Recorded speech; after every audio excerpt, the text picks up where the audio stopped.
Benarkah bahwa hadits tentang keharaman musik adalah cacat?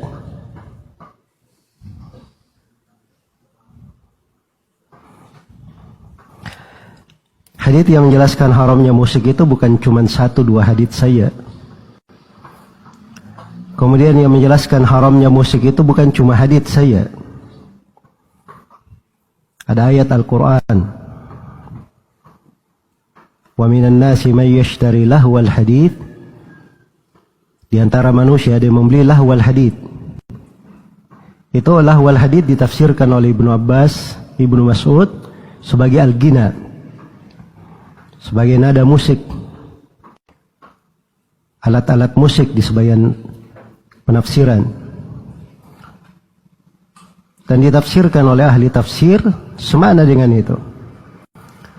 Dan dimaklumi bahwa tafsir sahabat, sebagaimana yang diterangkan oleh Al-Hakim di Ulumul Hadits dan selainnya, itu posisinya seperti hadits dari Nabi Sallallahu Alaihi Wasallam. Iya.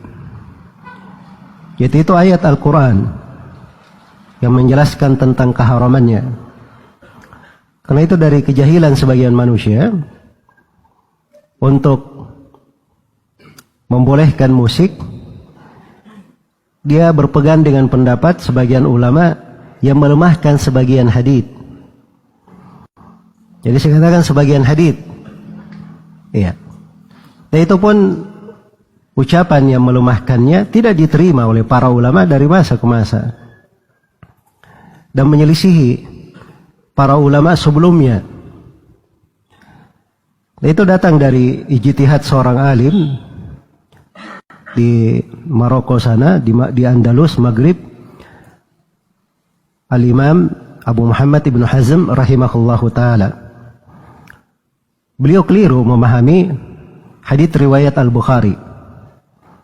Disangkanya riwayat Al-Bukhari itu terputus. Padahal riwayat Al-Bukhari itu tidak terputus.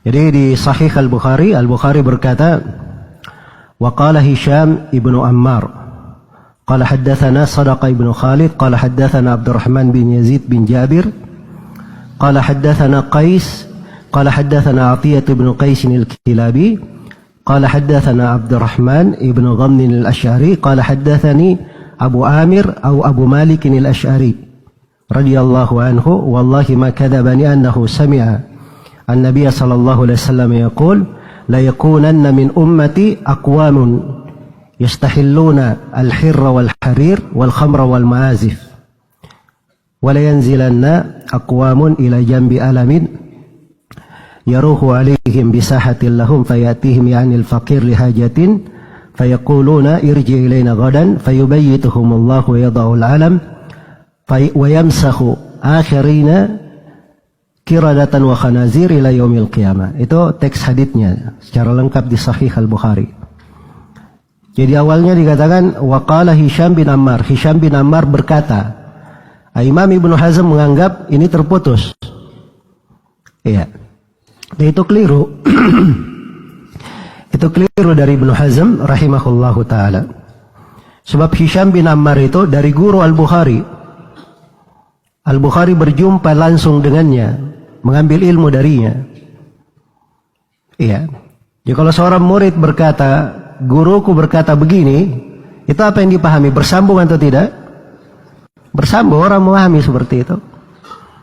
Ya. Nah itu terbukti dari riwayat-riwayat yang lain. Ya. Karena itu Abu Bakar Al-Ismaili di dalam mustakhratnya meriwayatkan hadits ini dan beliau bawakan dengan sanad yang bersambung.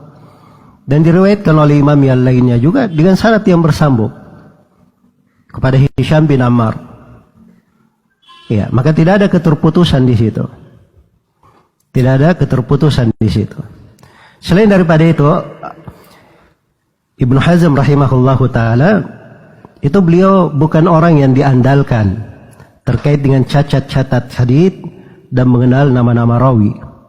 Sampai Ibnu Hazm itu beliau luput sebagian nama rawi yang tersohor. Seperti Imam Tirmidzi. Ada yang tidak kenal Imam Tirmidzi di sini? Semuanya kenal kan? Ibnu Hazm mengatakan At-Tirmidzi itu majhul, tidak dikenal. Karena buku Imam At-Tirmidzi belum sampai kepada beliau. Beliau jauh di Andalus. Padahal Imam At-Tirmidzi, Abu Isa Muhammad bin Isa bin Sawrah At-Tirmidzi, tidak ada yang tidak mengenalnya dari orang-orang yang mempelajari ilmu hadits belakangan ini. Iya. Maka ini dari ucapan Ibnu Hazm rahimahullah tidak diterima. Selain daripada itu, hadits ini telah disahihkan oleh Al-Bukhari, Abu Bakar Al-Ismaili, Ibnu Hibban, Al-Hafidh Al-Iraqi, kemudian Al-Hafidh Ibnu Rajab, Ibnu Hajar, sebelumnya gurunya Ibnu Al-Mulakkin. Ya. Dan kalau dihitung nama-nama para ulama yang menguatkannya banyak sekali. Ya. Karena itu orang yang menolak hadits ini dengan mengambil satu ucapan Ibnu Hazm dan meninggalkan belasan ulama yang menguatkannya, yang mensahihkannya dari imam ahli hadits yang memang ahlinya dan bidangnya di situ. Ini hal yang tidak masuk akal. Dia tinggalkan ucapan para ulama ahli hadits, kemudian diambil ucapan satu orang dari alim yang keliru di dalam hal tersebut. Iya. Itu bukan cara berpikir yang bagus. Dan ini diikuti oleh sebagian orang-orang belakangan seperti Yusuf Al-Qardawi. Ya, dan Yusuf Al-Qardawi ini dia bisa saja hadits-hadits apa saja kalau dia tidak cocok dia bisa lemahkan. Yusuf Al-Qardawi. Ya. Masyaallah alafiyah. Dari perkara-perkara besar saja di tengah kaum muslimin, dari membolehkan pemberontakan, kudeta, itu semuanya madhabnya Yusuf Al-Qardawi. Ya. Dan di pemilu Israel itu ketika Perdana Menteri Israel Benyamin siapa itu? Ya. Menang 99,99%. Al-Qardawi berkhutbah. Saya dengar dari suaranya di khutbah. Dia berkata apa? Ini katanya 99% ini tidak ada seorang pun yang mencapai hal yang seperti ini. Iya. Andai kata Allah turun ke bumi lalu dipilih, Allah tidak akan mencapai suara sampai seperti itu. Naudzubillah. Maka kami memberikan tahiyat, ucapan selamat kepada Israel akan kemenangan. Itu Yusuf Al-Qardawi di khutbah. Kalau mau ikuti Yusuf Al-Qardawi akan dapat nanti yang begitu-begituan. Tapi seorang kalau dia cinta kepada kebenaran, ingin kebaikan, ya, hadits-hadits yang menjelaskan tentang haramnya musik itu adalah hal yang dimaklumi. Selain daripada itu, dinukil kesepakatan Imam 4. Semuanya sepakat tentang haramnya musik, alat-alat musik.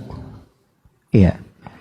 Dan sebagian ulama menukil kesepakatan ulama keseluruhan, seperti Abu Bakar Al-Ajurri dan selainnya. Karena memang tidak ada yang menyelisih kecuali orang belakangan saja, kecuali orang-orang belakangan.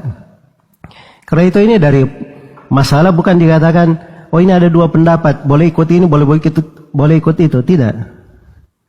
Ini masalah dalilnya jelas. Iya, apalagi melemahkan hadits di Sahih Bukhari itu bukan sembarangan. Sahih Bukhari ini rujukan umat Islam. Iya.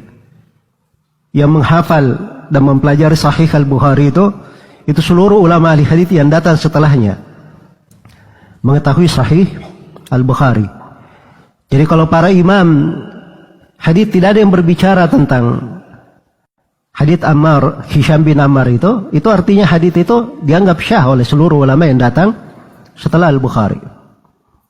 Karena tidak ada di buku-buku yang mengkritik Al-Bukhari. Ada buku-buku mengkritik Bukhari seperti buku Ad-Daruqutni, Abu Mas'ud Ad-Dimaski, ya, Abu Ali Al-Jayyani dan sebagainya. Dan tidak ada seorang pun yang mengkritik hadits itu di kalangan para ulama ahli hadits tersebut. Maka semoga Allah Subhanahu wa taala memberikan hidayah kepada saudara-saudara kita kaum muslimin yang keliru di dalam jalan ini. Musik itu, naudzubillah, banyak sekali kerusakan-kerusakan di dalamnya. Dan seperti yang dikatakan oleh Imam Malik, tidak ada yang melakukan dari musik atau memperdengarkan alat-alat musik itu kecuali orang fasik di sisi kami di sini. Imam Malik rahimahullah. Dan sebagaimana yang dikatakan oleh Syabi bahwa musik itu akan menumbuhkan kemunafikan di dalam hati. Akan menumbuhkan kemunafikan di dalam hati. Dan lihat saya, orang-orang seperti Yusuf Al-Qaradawi yang membolehkan musik, nanti bolehkan ini, ujung-ujungnya dia akan membolehkan hal-hal yang lebih besar daripada itu. Iya. Hal-hal yang lebih jelas keharamannya di dalam agama. Semoga Allah Subhanahu wa taala memberikan taufik kepada semuanya. Wallahu taala alam.